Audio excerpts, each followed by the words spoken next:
नमस्कार सहकारी मित्रांनो, माझ्या यूट्यूब चॅनलला आपल्या सर्वांचं हार्दिक स्वागत आहे। आज मी आपल्यासाठी एक महत्त्वाची बातमी व्हिडिओच्या माध्यमातून आपल्यासमोर आणली आहे।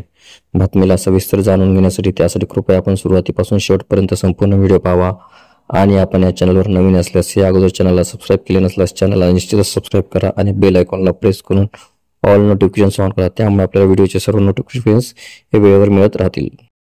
चला तर मग आपण आता सविस्तर व्हिडिओ बघूयात। सरकारी कर्मचाऱ्यांच्या बाबत आम्ही एक अत्यंत महत्त्वाची माहिती घेऊन आलेलो आहोत, ती म्हणजे सरकारी कर्मचाऱ्यांना सरकारमार्फत अनेक सुविधा उपलब्ध असतात। त्यामुळे प्रत्येकाला असं वाटतं की सरकारी नोकरीला आपल्याला सुद्धा मिळालीच पाहिजे। आपल्या महाराष्ट्रामध्ये सरकारी नोकरीसाठी अनेक लोक हे काबाड कष्ट प्रयत्न करत असतात, कारण सरकारी कर्मचाऱ्यांना नोकरीच्या हमी असते, शिवाय त्यांना पगाराची देखील हमी असते आणि पगाराशिवाय त्यांना इतर भत्ते देखील मिळत असतात।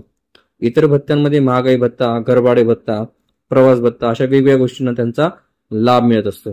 त्याचप्रमाणे महागाई भत्ता वाढत असते, त्यामुळे त्याला दर 10 वर्षांनी त्यांना नवीन वेतन आयोग देखील लागू केला जातो आणि त्यांच्या प्रकारामध्ये मोठ्या प्रमाणात वाढ देखील होत असते। या सगळ्या सोयींचा सरकारी कर्मचाऱ्यांना जरी लाभ होत असला तरी त्यांच्यासाठी सरकारने अनेक नियम तयार केलेले आहेत आणि ते नियम पाळणे हे सरकारी कर्मचाऱ्यांचे कर्तव्य जबाबदारी आहे। सरकारचे काही नियम आहेत की सरकारी कर्मचाऱ्यांनी सलग काही दिवस सुट्ट्या घेतल्यास त्यांची नोकरी जाण्याची शक्यता वर्तवण्यात येणार आहे। समजा 5 वर्षाची सुट्टी घेतल्यास त्या कर्मचाऱ्याला सक्तीची सेवानिवृत्ती दिली जाते। केंद्र सरकारने म्हटले आहे की जर एखादा कर्मचारी हा 5 वर्षापेक्षा अधिक काळ रजेवर राहिला तर त्याचे काम बंद केले जाते, त्यामुळे त्या कर्मचाऱ्यांना सक्तीची सेवानिवृत्ती दिली जाते।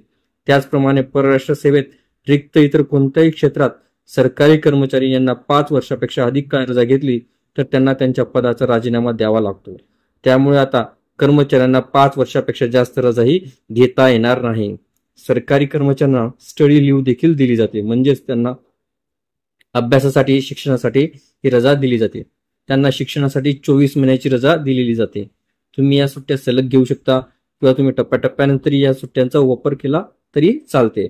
त्याचप्रमाणे ते कामगार सेंटर हेल्थ सर्व्हिस अंतर्गत येतात, त्यांना शिक्षणासाठी 36 महिन्याची सुट्टी दिली जाते। सध्या तरी आपण आता इथेच थांबूया, लवकरच आपण पुढच्या व्हिडिओमध्ये भेटूया। तोपर्यंत नमस्कार। व्हिडिओ आवडले असल्यास नक्की लाईक, शेअर आणि सबस्क्राईब करायला विसरू नका। धन्यवाद।